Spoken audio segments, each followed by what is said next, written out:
सुखी आनंदी जीवनासाठी गीतेतील हे 5 उपदेश अत्यंत उपयुक्त. हजारो वर्षे लुटली तरीही गीता ज्ञानाची महत्व कमी होताना दिसत नाही. कलियुगातही गीता तितकीच महत्वाची असल्याचे दिसून येते. सुखी आणि आनंदी जीवनासाठी गीतेतील काही उपदेश अत्यंत उपयुक्त असल्याचे म्हटले जाते. नेमके काय म्हटले गीतेत जाणून घेऊयात. देशात अनेक धर्म, जाती, पंथांचे नागरिक अगदी गुण्यागोविंदाने नांदतात. प्रत्येक धर्मात सांगितलेले तत्वज्ञान अतिशय मोलाचे असल्याचे पाहायला मिळते.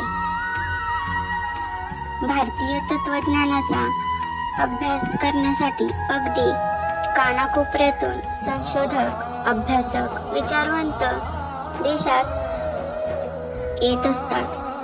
देशातील अनेक प्रमुख ग्रंथांमध्ये वरचे स्थान असलेला ग्रंथ म्हणजे भगवद्गीता. गीतेतील शिकवण ही कालातीत असून आजच्या काळातही गीता ज्ञान किती अमोघ, अनमोल आणि अमूल्य वाटते याची प्रचिती येते अनेकांना येत असते.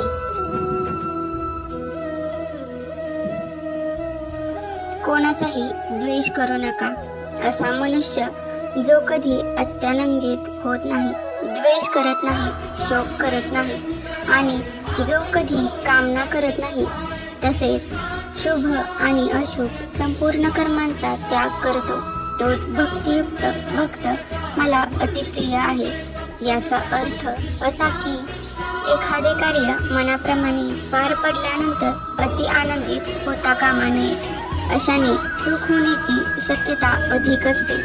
तसेच आपले कार्य यशस्वी ठरले म्हणून कोणाचा द्वेष आणि ईर्ष्याही करू नये.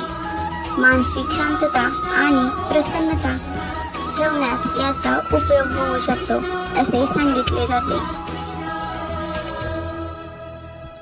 कर्म करणे अत्यावश्यक. निस्संदेह कोणताही मनुष्य कोणत्याही काळात कर्म केल्याशिवाय क्षणभरही राहू शकत नाही. कारण मनुष्य नैसर्गिक गुणांमुळे कर्म करत राहण्यास बाध्य आहे. याचाच अर्थ असा आहे की पृथ्वीवर जन्म घेतल्यानंतर मनुष्य कोणते ना कोणते कार्य करण्यासाठी बांधील आहे. प्रत्येक व्यक्तीचे काहीतरी वैशिष्ट्य वेगळेपण असते. आपल्यातील प्रतिभा ओळखून कार्य करत राहणे उपयुक्त ठरते. आवडीच्या कामाचा आनंद मिळतो आणि यश व प्रगतीचे मार्ग प्रशस्तही होऊ शकतात. पर्यायाने सुख आणि आनंदाची अनुभूती मनुष्य घेऊ शकतो असे सांगितले जाते.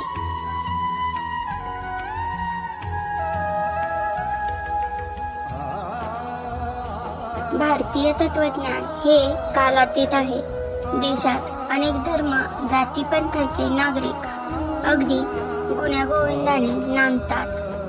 प्रत्येक धर्मात सांगितलेले तत्वज्ञान अतिशय मोलाचे असल्याचे पाहायला मिळते. भारतीय तत्वज्ञानाचा अभ्यास करण्यासाठी अगदी कानाकोपऱ्यातून संशोधक, अभ्यासक, विचारवंत देशात रोज येत असतात. देशातील अनेक प्रमुख ग्रंथांमध्ये वरचे स्थान असलेला ग्रंथ म्हणजे भगवद्गीता. गीतेतील शिकवण ही कालातीत असून आजच्या काळातही गीता ज्ञान किती अमोघ, अनमोल आणि अमूल्य वाटते याची प्रचिती अनेकांना येत असते.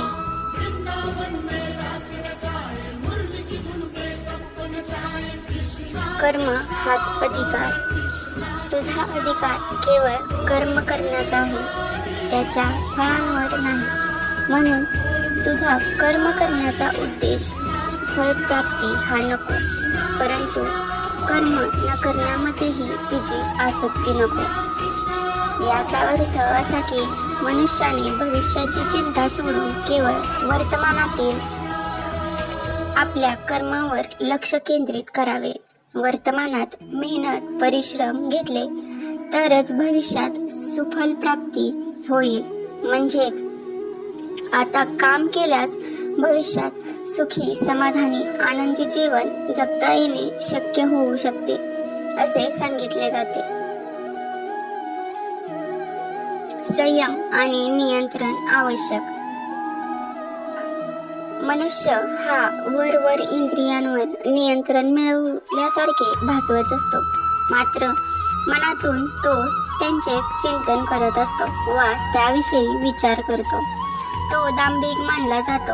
याचा अर्थ असा की दिखाऊपणा करणारा व्यक्ती असत्यवचनी आणि कपटी असल्याचे म्हटले जाते.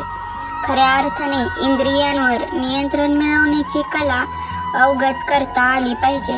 इंद्रियांवर नियंत्रण म्हणजे अपेक्षा, आशा, इच्छा, आसक्ती यांच्यावर नियंत्रण मिळवणे होय. असे केल्याने समाधान, खऱ्या निखळ आनंदाची अनुभूती घेणे शक्य होऊ शकते असे सांगितले जाते. श्रद्धा, सबुरी, विश्वास ठेवा.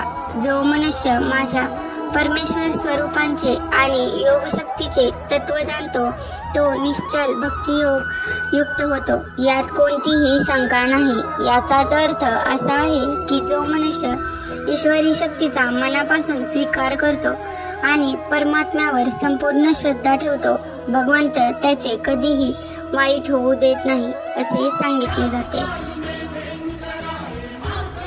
धन्यवाद.